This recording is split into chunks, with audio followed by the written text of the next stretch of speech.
हमारे देश में क्रिकेट बहुत ज्यादा पॉपुलर है और कभी कभार ग्राउंड पे खिलाड़ियों के बीच की कंट्रोवर्सी इसे और ज्यादा पॉपुलर बना देती है। गाइस, आपने क्रिकेट के ग्राउंड पे बहुत बार खिलाड़ियों को आपस में भिड़ते और उन्हें आपस में गाली देते या अपशब्द बोलते देखा होगा। लेकिन क्या आपको पता है कि एक खेल का टूर्नामेंट ऐसा भी है जहां पर खिलाड़ी आपस में एक दूसरे को गाली नहीं दे सकते।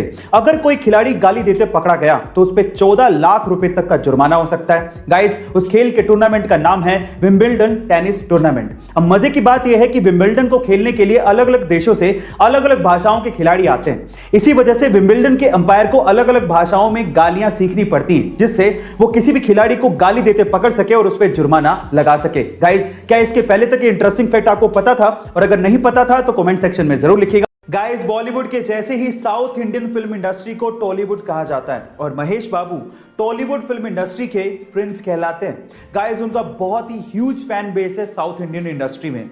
जहां एक और साउथ इंडियन इंडस्ट्री के बहुत सारे एक्टर्स बॉलीवुड में काम करना चाहते हैं, वहीं महेश बाबू बॉलीवुड इंडस्ट्री में काम करने से कतराते हैं, वो काम करना ही नहीं चाहते। उसके पीछे का रीजन जानते हैं? महेश बाबू का यह मानना है कि टॉलीवुड इंडस्ट्री में वो सब कुछ है जो बॉलीवुड फिल्म इंडस्ट्री में है ही नहीं। इवन संभावनाएं टॉलीवुड फिल्म इंडस्ट्री में बहुत ज्यादा हैं और उनका यह भी मानना है कि जब टॉलीवुड में वो प्रिंस हैं तो बॉलीवुड में वो बिगनर की तरह रोल्स के भीख क्यों मांगे।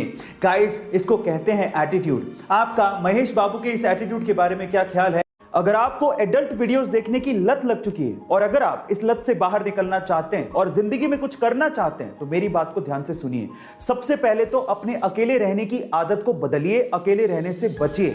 खाली दिमाग शैतान का घर होता है और जब आप अकेले रहते हैं तो ऐसे वीडियोस देखने के विचार ज्यादा आते हैं, इसलिए ज्यादातर समय अपने फैमिली के साथ रहिए। दूसरा, कोई भी रिलीजियस बुक को पढ़िए और हो सके तो पूरे दिन में एक बार कम से कम ऊपर वाले को याद जरूर करिए, जिससे आपको ये विचार नहीं आएंगे। और तीसरा, अपनी जिंदगी में अपने आप को एक लक्ष्य दीजिए और उसे पूरा करने के लिए अपने पूरे एफर्ट लगाइए। जब आप अपने आप को व्यस्त रखेंगे तो ऐसे वीडियोस देखने के विचार आपसे दूर चले जाते जाएंगे।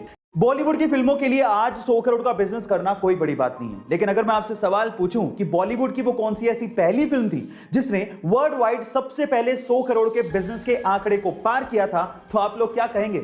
चलिए मैं आपको इसका जवाब देता हूं। वो फिल्म थी मिथुन दा की डिस्को डांसर, जिस फिल्म ने मिथुन दा को इंडिया ही नहीं बल्कि बाहर के देशों में, स्पेशली रशिया में और चाइना में स्टार बना दिया था। चाइना में तो इस फिल्म के एल्बम को गोल्ड अवार्ड से नवाजा गया था और वहां के नर्सरी स्कूलों में प्रेयर के साथ साथ इस फिल्म के गाने जिमी जिमी को गाया जाने लगा था। और लॉजिक ये दिया गया था कि इस गाने को गाने से बच्चों की जुबान साफ होगी और वो चाइनीज अच्छे से बोल पाएंगे। गाइस, आपको ये इंफॉर्मेशन कैसी लगी चैट सेक्शन में जरूर लिखिएगा। रजनीकांत को साउथ में थलाइवा क्यों कहा जाता है, एक इंसिडेंट से समझिए। ये बात है 1992 की, जब रजनीकांत सड़क से अपनी कार में जा रहे थे। अचानक से ट्रैफिक वाले ने वहां पर उनकी कार को रोक दिया और रजनीकांत को कहा कि आपको यहीं ट्रैफिक में ही इंतजार करना पड़ेगा, आधे घंटे में सीएम की गाड़ी आ रही है। तो रजनीकांत ने कहा कि इंतजार तो ठीक है लेकिन आधा घंटा बहुत ज्यादा है, सीएम की गाड़ी आने में टाइम है, हमें जाने दो, लोग परेशान हो रहे हैं। लेकिन ट्रैफिक पुलिस वाला नहीं माना, उसने कहा कि नहीं, आपको इंतजार करना पड़ेगा। तो इस बात पे रजनीकांत बाहर निकले और पास की दुकान पर जाके खड़े हो गए। उनको देख के वहां पर भीड़ जमा हो गई। अब ये तो और ज्यादा प्रॉब्लम वाली बात हो गई, कंट्रोल करना और भारी पड़ गया। तो इस बात पे ट्रैफिक पुलिस वाला रजनीकांत के पास गया और उन्हें कहा कि प्लीज आप यहां से जाइए। तब रजनीकांत ने कहा कि यही तो मैं कह रहा था कि मुझे जाने दो, भाई इंतजार करना तो ठीक है लेकिन आधा घंटा बहुत ज्यादा है।